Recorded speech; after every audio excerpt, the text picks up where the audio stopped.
cuando uno a veces habla de oncología y a esta hora está en la casa y dice, uy, alguna pálida, porque la gente todavía, me incluyo, a veces hacemos zapping cuando no queremos escuchar enfermedades con las que todavía tenemos que lidiar, si bien se avanzó tanto, ¿no? Pero nos venís con una propuesta muy seductora, porque esto de la medicina integrativa, ¿qué significa?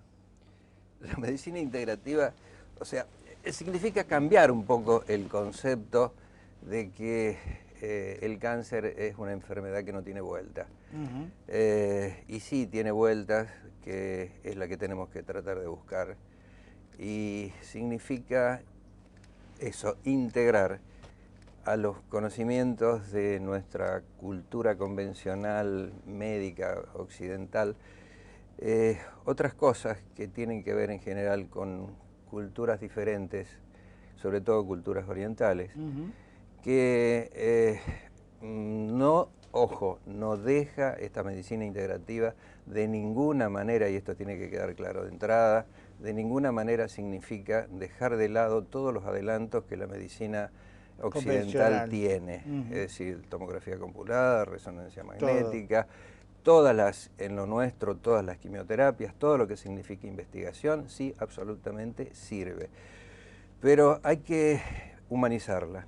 Bien. Y entonces el punto donde yo creo que está esta verdad que estamos buscando, o por lo menos que yo estoy buscando a esta altura de mi vida, es el entrecruzamiento de la humanidad con la ciencia dura, por decirlo de alguna manera. Sí. ¿Qué significa esto? Significa incorporar lo que en algún momento se llamó medicinas alternativas. Alternativas es esto o aquello. Ujú. Y es así como en general la llama la gente. Nosotros, o digamos desde hace 20 y pico de años, a esto de alternativo se lo ha ido cambiando por complementario, es Sí, decir, esto más aquello. claro. Y actualmente eso se llama medicina de integración. Porque eso, esto es hablar a las claras, que pueden convivir y no se rechazan, no se No, repelen, no. se retroalimentan. Se complementan, se integran en una palabra. ¿Y qué significa esto? Significa que durante añares el cuerpo y la mente fueron dos cosas distintas. Ujú. Evidentemente el cuerpo y la mente no son dos cosas distintas, sino que son la misma cosa que se retroalimenta. Porque Ujú. ¿qué es la mente? La mente no es el cerebro. Obvio, La mente es todo un mucho todo. más, son pensamientos, son sentimientos, son Ujú. dolores, son frustraciones. Ujú. Y sobre todo, y Es en lo que algo yo hago que es el hincapié, resumen de lo que nosotros generamos también, ¿no? claro, yo hago hincapié en las esperanzas y las desesperanzas. Ujú. Por eso cuando vos empezaste a hacer la introducción, yo digo, venimos a cambiar el concepto. Es decir, yo trato de introducir en la gente que se puede vivir de otra manera. Total. Y ese vivir de otra manera es la búsqueda en fuentes a las que no estamos acostumbrados a acceder. Y eso significa integrar la cosa cuerpo-mente a través de, por ejemplo, la meditación, por ejemplo, el poder vivir en el aquí y el ahora, el poder desarrollar técnicas que a uno le permitan encontrarse consigo mismo. La única manera de vivir, digamos, armónicamente es si vos Ujú. estás en armonía con Sí, vos. claro. Y para estar en armonía con vos, y pues que tenés que haber llegado a encontrarte. Sí, uno tiene que encontrar su propio eje, ¿no? Tiene que O sea, encontrar su ¿quién propio hablaba eje. mucho? Me hacía acordar a alguien que iluminó el programa cada vez que venía, que era Indra Devi. ¿Te acordás? Y sí, Bueno, uno de sus discípulos, gran amigo mío, Andrés Percivale, ajá, se le diagnosticó un cáncer hace 3 años. ajá. Él es alguien que hace meditación permanentemente, da clases, tiene un estilo de vida muy armonioso y demás. Yo no te digo que lo ha revertido, pero prácticamente los médicos están gratamente sorprendidos. Digo, fíjate cómo una cosa convive con la otra y puede mejorar, ¿no? Es que las medicinas alternativas, por decirlo de una manera que es como lo llama la gente en general, Sí. hasta que se acostumbre a llamarlo Ujú. medicinas de integración o de Sí, participación. Es claro. decir, el paciente es partícipe en su propio proceso de sanación, absolutamente indispensable. El médico no cura, el médico simplemente da instrumentos. Quien se cura Es uno. es el paciente, es la persona que por algo se Y la enfermó. predisposición, yo creo que tiene mucho que ver. ¿Viste la gente que dice no me va a ganar? Y vos creo que en eso gánico tiene mucho que ver. En eso tiene mucho que ver, eso está estudiado, hay un estudio sobre más de 50.000 pacientes que está publicado y que dice algo así como, quien acepta el diagnóstico y acepta el pronóstico, muy probablemente pierda en las enfermedades graves, digo. Quien acepta el diagnóstico pero desafía el pronóstico, es decir, en cáncer yo me voy a curar, hay muchísimas oportunidades en que realmente logra su objetivo. Y eso es lo que tenemos que tratar de despertar. Y a eso yo le llamo esperanza. Un desesperanzado no va a ningún lado. Es cierto. Un esperanzado tiene capacidad de lucha. Sí. Y eso tiene una explicación, además, en lo que se llama neurotransmisores. Hay una ciencia en desarrollo que es la psico-neuro-inmunoendocrinología. Una palabra muy larga, pero que se resume en muy poquitas palabras. Psico, pensamientos, sentimientos y demás. Neuro, esos pensamientos producen dentro del sistema nervioso, producen neurotransmisores. Inmuno, ¿qué es lo que nos defiende o no nos defiende de las agresiones? ¿Protege o no? Y endocrinología, porque es a través del sistema endocrinológico cómo esto se manifiesta. Entonces, esto tiene una explicación directamente científica, probable, con números medibles y todo lo que hace que sea aceptable o que necesariamente deba ser aceptado por el establishment, por la ciencia convencional. Ahora, algo ha cambiado, Francisco, porque yo me acuerdo, cuando empecé a trabajar en los medios hace 43 años, no se nombraba la palabra cáncer. Acordate, moría alguien de esta enfermedad, decía, de una grave dolencia, de una cruel dolencia. El haber comenzado la ciencia a avanzar y haber revertido, hay cánceres que hoy no te matan, terminó la ciencia ganándole y el individuo también, ha hecho que uno la enfrente desde otro lugar. Creo que eso también ayuda a la divulgación, por eso decía no haga zapping, por más que el tema parezca duro, porque hay que revertir esa mala prensa que hay enfermedades que han tenido, acordate del mismo SIDA, lo que era en sus comienzos y lo que es hoy. Sí, sí. Es la ciencia y la nueva visión del hombre lo que ha y la forma de cambiado. comunicar.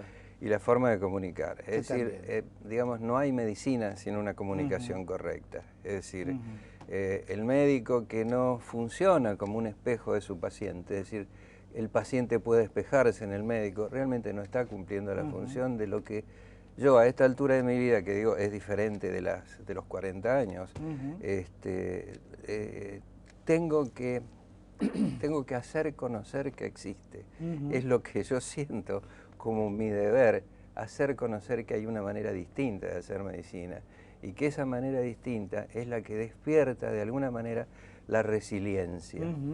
La resiliencia es un término que mucha gente lo conoce, pero es la capacidad de volver a la normalidad algo que se deformó profundamente. Estamos como puede empezando ser a recuperar eso que es el volver a vivir como se vivía, no te digo en el siglo XIV que yo no estaba, pero digo, cuando yo era chico ocupábamos los espacios, las plazas, tenemos una vida mucho menos estresante que hoy, que a veces vemos que vamos corriendo y decimos ¿a dónde fuimos? Porque nos perdimos a lo mejor las cosas que después nos damos cuenta son las elementales, cuando ves que tu hijo ya dejó del chico que llevaba de la mano y que es un hombre, te perdiste compartir una hora con tu nieto, cosa que yo trato de no perderme, pero digo, ¿de qué depende también este estrés en el que estamos todos inmersos? ¿A dónde vamos? Yo creo que vamos a donde nos lleva la sociedad, a menos que nos demos cuenta y que podemos encontrarnos con nosotros mismos. Y encontrarnos con nosotros mismos significa de alguna manera darse un tiempito para pensar quién somos, qué quiero, cuál es el objeto de mi vida. Por eso me encanta un poco lo que propone el Papa, que es rescatar a los viejos. Sí, claro. Rescatar a los viejos es rescatar a los nietos. Total. Él va a los dos extremos. Los nietos y los viejos son los dos puntos de encuentro. de nuevo van a volver a poder crear una situación, una sociedad quizá idílica, pero bueno, yo Pero es la quiero que sea filosofía idílica. oriental. Fíjate Es vos la que filosofía yo, oriental. fíjate, en Nueva York, yo no conozco China, pero cuando voy a Nueva York me dejo perder en el En el barrio barrio chino, chino. porque ellos siguen viviendo como si estuvieran en Shanghái. Y de pronto vos ves al viejo la reverencia del joven, no lo tienen asignado en un geriátrico, convive con ellos.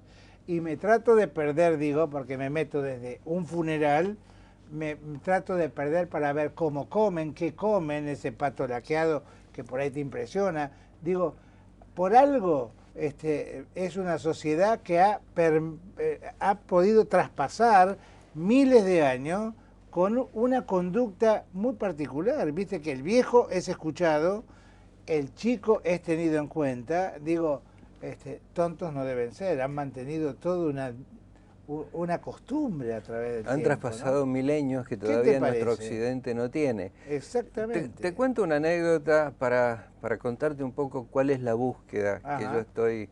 En este momento tengo una Biblia de cabecera, digamos, que es un libro que se llama Cómo vivir las crisis, cómo aprender de las crisis. Está escrito por un médico de Harvard, o sea, no de ningún lado, un cardiólogo de Harvard que se llama Kabat-Zinn, que empezó a ver que sus pacientes no manejaban bien la hipertensión. Entonces tomó un grupo de meditadores y un grupo de no meditadores y los metía de contrabando en el consultorio cuando cerraba la facultad para estudiar una serie de cosas, entre ellas qué pasaba con la presión, qué pasaba con todas las cosas que tienen que ver con lo cardiológico. ¿Para qué? Para poder presentarlo en Occidente con números, que es lo que en Occidente se exige para Sí, poder claro. ser considerado ciencia. Entonces el tipo demostró con números que los meditadores mejoraban la presión, o sea, mejoraban todos los parámetros que tenían que ver con lo cardiológico, con la diabetes, con lo demás, y no solamente hizo eso, sino que a través de eso y a través de poder hacerlo, le crean una fundación, y de hecho en la Universidad de Harvard, que es la que publica este libro, hay una fundación para el control del estrés. ¿Y cómo se hace básicamente el control del estrés? O cómo es, digamos, la cosa central de este libro. Es a través de aprender a respirar, a quedarte contigo respirando conscientemente durante X tiempo, que pueden ser 30, o sea, significa un trabajo. Pueden ser 30 minutos por día, 40 minutos por día, hasta que se crea en el cerebro una especie de surco donde a través después de un tiempo, ese surco significa que cuando vos empezás a respirar, empezás a bajar las revoluciones y se va automatizando.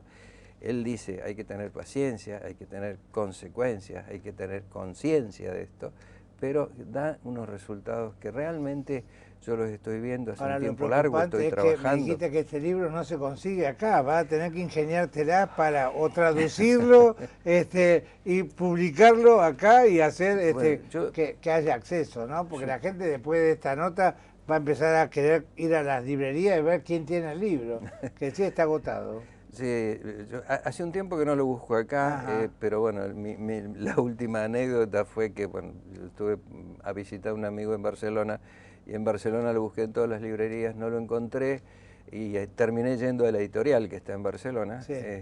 y conseguí la última ejemplar que había de esa edición. Bueno, mientras haya un Supongo que acá en la privilegiado que Argentina lo haya tiene, quedado. te llamaremos. Bueno, yo puedo sin ¿Vos cometer notás errores. que nosotros como sociedad hoy estamos en la búsqueda de encontrar el camino? Porque esto de alguna manera tiene que ver con un camino, ¿no? Absolutamente.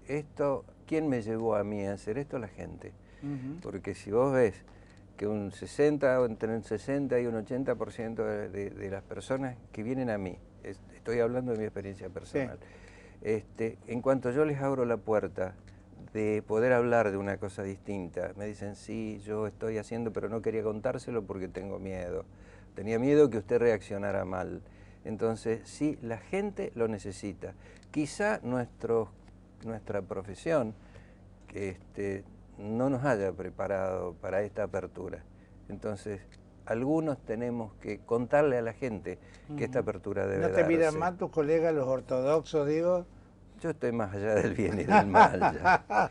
Está Entonces, bien no eso. me- ya Está no- bien, hay altura de la vida donde uno Sí. dice basta de estructura, ¿no? Mira, yo fui el primer Mirá el oncólogo. Papa. Fui el primer oncólogo que hubo en Rosario, fui miembro socio fundador de la Sociedad de Cancerología. En fin, hice toda la formal. Sí. Entonces, a esta altura tengo derecho a ser yo.